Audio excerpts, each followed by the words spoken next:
anything like depression. Hey yo, what's up? You're too fat.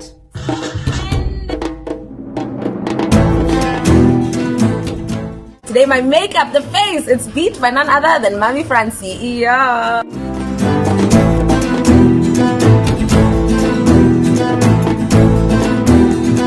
Oh, now we are going to.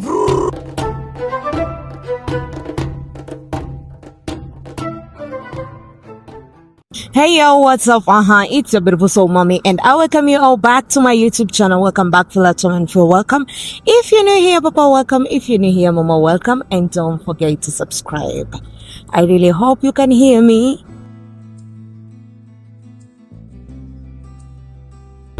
In case of any noise, just know niko barabarani, and this is the time that I have before nifike kwa shop. Nikifika kwa shop, I'll be really held up. So the reason I'm making this video, it's because of one DM that I got. Was it today? No, the lady DM'd me like 2 days ago. So leo asubuhi, she was really persistent in calling me mommy. She called once, she called twice. The third time I had to pick the call. So when I picked the call, she was like, mommy, I know this is your business line, but I really need you to read my message. Ngambia, where did you send your message? Because this is business, and if it is not about business, I'm not going to read it. Akanambia, I know you've said in Instagram no DM, but I have DM'd you there. I need you to read this so that I don't know if kama nitasaidika ama nitapata 1, 2, 3. So I'm not going to read the message because my hands are occupied, as you can see. But the message goes like this. And this gets me thinking that we women are the breadwinners. We women are the breadwinners of so many families. It's sad to say that, but I guess in many homes that we are the breadwinners. Have you ever noticed that in case a father dies in a family, many families will thrive? Let's say 90% of those families will thrive. But in case a mother dies in that family, let me tell you, I'm quite sure 70% of those families will crumble. Why? Because the father will remain alone. So, and this really got me thinking on that side. So here is the story. Hi mommy, I'm so and so, and I will just be picking the key points zenye amenitumanishia, alafu nitawaambia because I cannot read the whole story. Ameniambia she's 28 years old, and then she has a sister who is 26 and a brother who is, sikumbuki miaka brother, but I guess the brother is the youngest.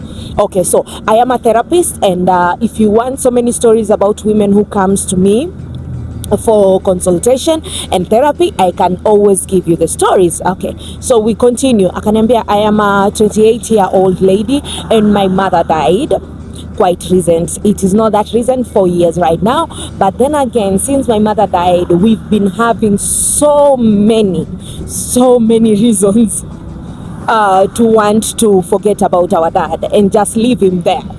So she goes on and said, when my mother dies, she left us a big portion of Mali. So mama yao alikuwa yule bazu. Akaniambia, we didn't know how rich our mother was because always and forever our home, we thought, was led by our dad. And the condition of our home was not that, I would say, of luxury, even though the mother had a lot. When I tell you a lot, it is a lot. The mother was a landlady. The mother had kindergarten school going on, and what is this called? Baby, are they babysitting? Baby, what are these called? This is a kuchukua watoto before waingie kindergarten. So she had a whole school going on. So, and the houses she had, get ready. My mother had 6 houses. So me and my siblings were both given 2 houses each. I have a house in Thika and I have a house in Juja.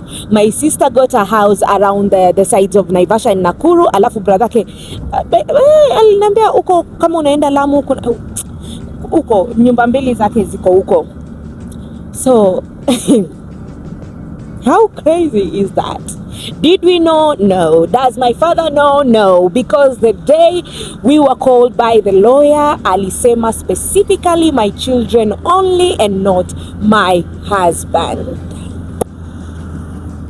She left us a lot of money, and she said that the money can be used for us to pay our dowry, because for the longest we've been asking our mother why she doesn't want us to get our dowry to be paid and to get married, and she said mpaka baba yenu alipe mahari.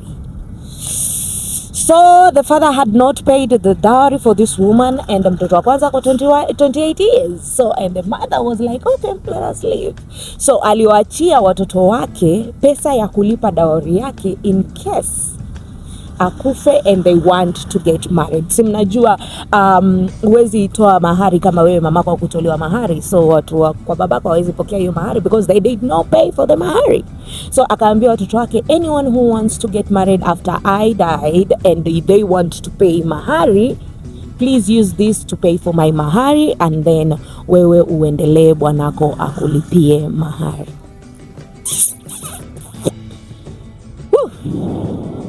Yeah.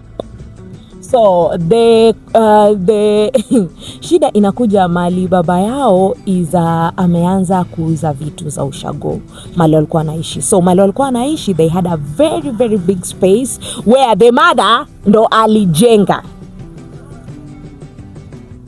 and that was the only thing yenye alisema baba yao anaweza ishi huko na asiwahi kanyaga mali popote pale kwingine kulikuwa na mali yake. Na in case akitaka kuuza hiyo mali, there is gonna be fracas because mali si yake, and the land iko kwa jina ya mama yao. So right now the father cannot survive, and he has been calling and let's say making fuss about wanataka kuuza hiyo nyumba so that he can sustain himself, and pia anataka kuuza hiyo land yenye mama yao alinunua akawajengea hapo. So let's say this woman was the breadwinner. Truth be told, she was the breadwinner, and even though the children did not live in luxury, it's because the mother didn't want the husband to know how much she has. I guess it is just normal. I guess it is just normal. If you're not the provider, I will also want to hide some things for my children in case of an emergency, right? Was the mother wrong for that, or did she do good for her children? I really want to wonder. For me, I think she did good for her children, because if she had let's say, okay, this father is not the breadwinner, let's say who baba hajawahi kuwa responsible, okay, let's say, I'm not insinuating that, I'm just saying let's say, because the mother did not leave him anything, meaning he's not a responsible father, or he's not one who can lay a family on a good note. Maybe, because if he was to be left with all this, do you think he would have taken care of it? Let me add, one house is 15 years old yenye mamake alijenga, it is 15 years old. Yeah. And the reason the father wants to sell this land and the house and every other thing is because madeni zimepile up to come up. Okay, here, that was an interesting part ambayo nilikuwa nimesahau. So the woman used to pay madeni za huyu baba, loan zenye alichukua actually. So the woman used to saidia huyu baba yao alipe loan. Na hizi loan alichukua afanyie nini? Alichukua afanyie kazi, but the money haionekani nyumbani. So they're wondering if the father had another wife, but for 3-4 years right now hawajaona dalili. Right now ndio madeni zimepile up. He wants to sell the land plus the house so that he can pay his madenis, because the beneficiary is kufada. So mkufi alienda na sasa loan inafaa kulipwa. So what can he do? So the girl was asking, should I give my father one house so that he can pay his madeni, or tell my what is this called? Tell my tell my siblings to come forward tuone tutamsaidia aje, because my siblings, after finding out that, they refuse to do anything with her, to do anything with their dad. So the girl ndo amekuwa akiangalilia huyu babake. And the money ambao walikuwa wanafaa wampatie ya inaitwaje ya mahari, it was specifically if any of them wants to get married, so apatiwe hiyo pesa, alafu achukue hiyo mahari. Akishachukua mahari amepeleka kwa watoto wao, ndio watoto wake aweze kupokea mahari ya watoto wake. And right now the 28-year-old girl says that I don't think I am ready to be married by when I see all this going on, because I feel like my dad doesn't deserve the grace, but then again I want nimtoe katika hiyo shida. So what am I going to do?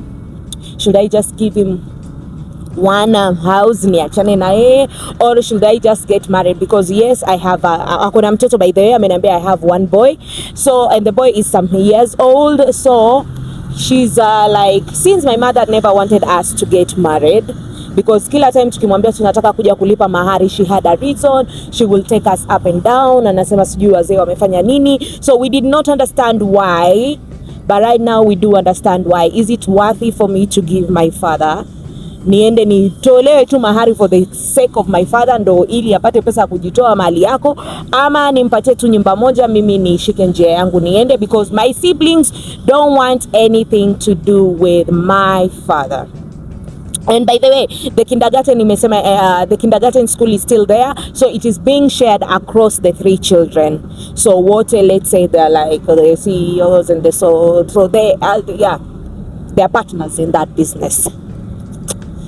So wow, this gets me thinking, women will be doing the most for our families. Women will be doing the most for our families. For me, I can tell you for sure, my mom ndo alinilea, my mom ndo alinilipia school fee. Because I remember telling you the story that me going to high school was I had to commit suicide twice before nipelekwe high school. So my mom was like, my child is not going to die just because of what?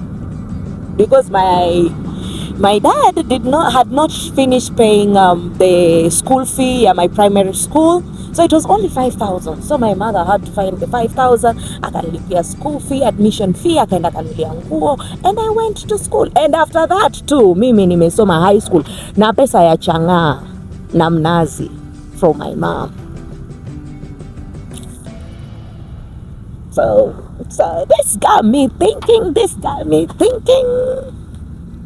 I guess our mothers were raising us on our own.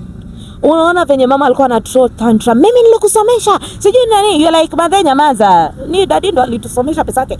Kumbe hujui wewe ni pesa ya mamako ya chama ya 2020 bob ndo ilikuwa inakusomesha shuleni. You used to eat because your mother was hustling left, right and center. So ile hasira yenye mama zetu walikuwa nayo, it was coming from somewhere. Do you remember how our mothers used to be so angry? They used to be so angry and frustrated. You'll never see your mother. Yani happiness comes once in a while and then hiyo imepotea. You're asking yourself, why do these parents not seem like they love each other? Because they're just there because of the children. The mother is just there because anataka bado kuonekana ameolewa. Because there was do you remember kulikuwa na hiyo stigma ukiachwa? So I guess many women stayed in marriages because of that stigma, one, and second because of the children, and third, I guess tu kuficha aibu kuwa nilioleka nikawachwa.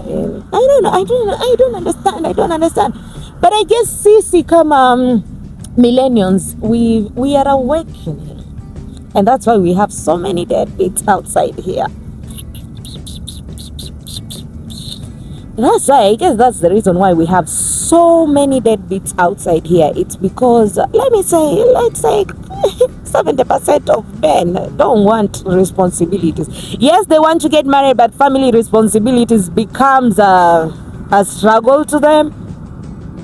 Why? Is it because they don't get paid enough? Or is it because we are a burden? Or is it because, I feel like mtu asioe.